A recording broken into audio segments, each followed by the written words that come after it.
Halo semua, selamat datang di channel Tontoku. Jadi ini adalah video pertama di channel ini. Dan sekali lagi gue mengucapkan selamat datang nih kepada kalian yang berkenan mampir ke channel ini. Sebagai awalan, gue mau membahas atau mereview Super Sentai yang lagi tayang saat ini. Apalagi kalau bukan Bakugo Sentai Bun Bumjar.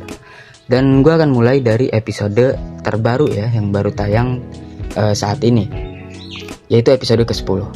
Mari kita mulai. Jadi episode 10 ini diawali dengan scene di markasnya Bun Bumjar. Jadi di sini ada pertemuan antara Saibu Shirabe, Aigen Ayase ya, dengan Genba. Dan pertemuan ini dilakukan karena adanya misi pengiriman yang diberikan oleh Ayase kepada Genba. Yang mana sebetulnya misi ini tuh seharusnya ya diberikan kepada Taiya dan yang lain. Tetapi karena Taiya dan yang lain sedang dalam misi besar dalam tanda kutip, akhirnya ya misi ini diberikan ke Genba yang istilahnya lagi nganggur lah ya. Dan ini juga pertama kalinya nih bagi Genba untuk melakukan misi pengiriman. Soalnya kan sebelumnya dia jadi penyedia ya atau pemasok keperluan atau kebutuhan dari Bun Bumjar nih Taiya dan yang lain ketika melakukan misi pengiriman. Jadi ini perdana nih ya. Scene beralih ke para Hashirian yang masih meratapi kekalahannya Madrex di episode sebelumnya. Cuman di sini nih Teruka bilang, masa mau nyerah gitu aja gitu kan? Bukannya mereka masih punya misi nih buat ngumpulin gasolin sebanyak-banyaknya. Akhirnya ya dari perkataan itu Dekotorade dan Itasha pun tersadar gitu dan mulai bergerak lagi nih buat ngelakuin ya kekacauan buat dapetin gasolin itu ya. Cuman pas mereka mau keluar dari markas persembunyian mereka, ya sebetulnya bukan markas juga sih, karena mereka juga masih belum punya markas nih di bumi gitu kan. Jadi masih pindah-pindah tempat gitulah ya buat tempat persembunyian mereka. Nah pas mereka mau keluar, mereka ngelihat Genba yang lagi jalan, lagi ngejalanin misi pengiriman dia ya. Akhirnya ya mereka ngikutin Genba, ngebuntutin dia ya. Di sisi lain Mira yang lagi bantu-bantu jualan mochi, dia ngelihat Genba dan akhirnya nyamperin. Kemudian dia nanya lagi ngapain gitu kan.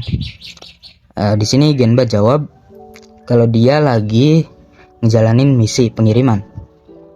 Yang mana yang dikirim itu adalah koper yang isinya adalah prototipe sumber energi tinggi yang bahkan bisa mengisi daya seluruh Tokyo.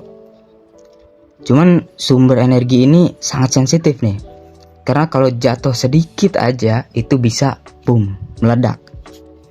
Makanya dia ngirimnya tuh jalan kaki kan, nggak pakai mobil.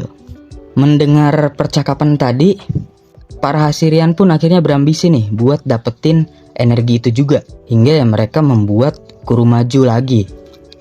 Yang kali ini dibuat dari koinobori atau bendera ikan koi ya. Gak lama Genba dan Mira pun dihadang dan pertarungan pun ya tak terhindarkan lah. Dan di sini pas Mira mau berubah, Bun Bum Changernya ditembak sama koinobori Guruma itu. Dan ternyata ia punya ability levitating, atau ya apapun benda yang dia tembak itu akhirnya bisa melayang. Hingga ya keduanya pun akhirnya gak ada yang berubah dan memaksa Genba buat bertarung dalam wujud manusianya. Dan di sini gue ngelihatnya agak gimana ya, soalnya kan tadi dijelasin kalau koper itu sangat sensitif gitu kan, bahkan gak bisa dikirim pakai mobil. Di sini malah dibawa bertarung sama Genba gitu kan. Walaupun memang akan ada penjelasannya nanti ya. Jadi ngelihat ini ya para Hashirian juga agak ketar-ketir nih dan menarik mundur pertarungan gitu kan, buat ngasih arahan ke koinobori Guruma supaya lebih berhati-hati dalam bertarung gitu kan, karena kopernya yang sangat berbahaya ya. Pas mereka udah balik lagi ke tempat pertarungan tadi, Genba sama Mira udah kabur lah ya, buat ngelanjutin misi itu. Dan sekarang kita dikasih tahu nih, ternyata misi penting yang lagi dijalanin Taya adalah bantu-bantu di suatu sekolah atau yayasan gitu ya, dalam rangka Hari Anak. Setelahnya juga kita diperlihatkan percakapan antara Genba dan Mira yang intinya ya Genba seneng lah buat ngejalanin misi pengiriman ini ya. Dan lagi-lagi mereka dihadang Koinobori Guruma yang tadi ya. Dan di sini Genba dan Mira pun berubah dan bertarung. Sebetulnya cuma Genba sih, karena Mira malah dititipin kopernya dan bumbum handle-nya dia diambil dong. Dan di sini cukup keren sih, dimana Genba ngabisin Kroco Hasirian dalam waktu 7 detik doang. Dan setelah itu koper tadi dilempar sama Genba, dan ini bikin Hasirian panik nih buat nyelamatin koper itu. Dan taunya isi dari koper itu ternyata mochi. Kemudian Taya juga muncul nih, dan ternyata ini tuh cuma jebakan buat mancing para Hasirian ini, yang sebetulnya sumber energi yang asli udah dikirim. Ya alasan klise lah, apalagi di tokusatsu hal-hal yang semacam ini nih.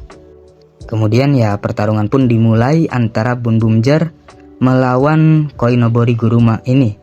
Dan lagi-lagi ya para Hasirian yang tadi ya, Dekotorade, Itasha sama Yaya Yaruka ya kabur dan nonton dari jauh doang. Kemudian singkatnya ya pertarungan dimenangkan sama Bun Bumjar. Dan seperti biasa Yaruka ngambil gasolin ya dan masuk ke dimensi yang kayak sirkuit itu ya. Kemudian ya Bun Bumjar juga nyusul dengan Bum Bum Car mereka. Oke, sekarang gue juga mau bahas sedikit nih tentang dimensi ini ya. Jadi ini bikin gue penasaran juga nih. Apakah dimensi ini tuh nantinya akan ada sangkut pautnya nih, atau ada hubungannya sama Big Bang Grand Prix yang sempat disinggung nih di beberapa episode yang lalu kan. Dan juga kenapa nih Yaya Yaruka nih kalau abis ngambil gasolin itu harus masuk ke sini dulu buat bikin Kurumaju jadi raksasa. Terus juga Bun Bumjar juga gimana nih akses masuk ke dimensi ini juga? Ini juga masih belum dijelasin sampai saat ini. Atau mungkin dimensi ini tuh ya cuman sekadar sequence aja gitu, dari perubahan Kurumaju jadi raksasa dan juga sequence gatai dari Bun Bumjar Robo. Ya sebetulnya sih gak masalah ya, karena ini juga umum terjadi di tokusatsu gitu kan, di khususnya Super Sentai. Di sebelum-sebelumnya juga banyak lah sequence-sequence yang seperti ini. Cuman ya sayang aja sih kalau cuman gitu doang ya. Apalagi di dimensi ini juga cukup menguras durasi gitu kan. Dan juga kalau formulanya gini terus kan bikin bosenin juga. Iya nggak? Maka dari itu ya gue harap sih akan ada teori atau penjelasannya nanti soal ini. Gitu aja sih. Ya kemudian ya seperti biasa Yaruka balik lagi ke bumi ya, dan Koinobori Guruma yang tadi jadi raksasa, dan Bum Bumjar juga gatai dan ngelawan si Koinobori Guruma ini. Untuk pertarungan raksasanya sendiri ya terhitung biasa aja sih kalau menurut gua ya. Cuman di sini Bum Bumjar Robo ngelakuin beberapa kombinasi lah ya dengan Bum Bum Car yang lain. Dan pertarungan ini diakhiri dengan kombinasi Bum Bumjar Robo Builder Custom Wagon. Udah deh tuh, kalah Koinobori Guruma ya, meledak dia. Kemudian setelah ini ya episode ini ditutup dengan para anggota Bum Bumjar yang makan mochi bareng di markas mereka. Episode 10 pun berakhir. Jadi ya episode ini sebetulnya episode yang biasa aja sih menurut gue ya. Karena ya konfliknya ringan, ya namanya juga tontonan buat anak-anak ya kan. Tapi untuk Bun Bumjar sendiri menurut gue masih oke ya buat ditonton gitu kan. Ya santai aja sih untuk nonton Bum Bumjar ini, jadi gak perlu mikir terlalu banyak, gak ada teori-teori yang musingin gitu. Jadi cocok lah buat jadi tontonan gabut seminggu sekali ya. Oh ya, jadi nanti di episode mendatang akan muncul, gak tahu nih, komandan baru dari Hasirian sepertinya ya. Jadi ini perlu dinantikan juga nih. So, itu aja untuk video pembahasan kali ini. Terima kasih nih buat kalian yang udah mampir ke channel ini ya, buat nonton video ini. Gue ucapkan terima kasih. Dan gue juga ada di media sosial yang lain ya. Di Instagram gue ada, di Facebook, di TikTok gue ada. Cuman untuk di TikTok itu konten pembahasannya beda ya sama yang ada di channel ini. Tapi ya barangkali kalian suka, bolehlah buat di follow juga. So thank you buat yang udah nonton. Sampai jumpa lagi di episode mendatang. Bye bye guys.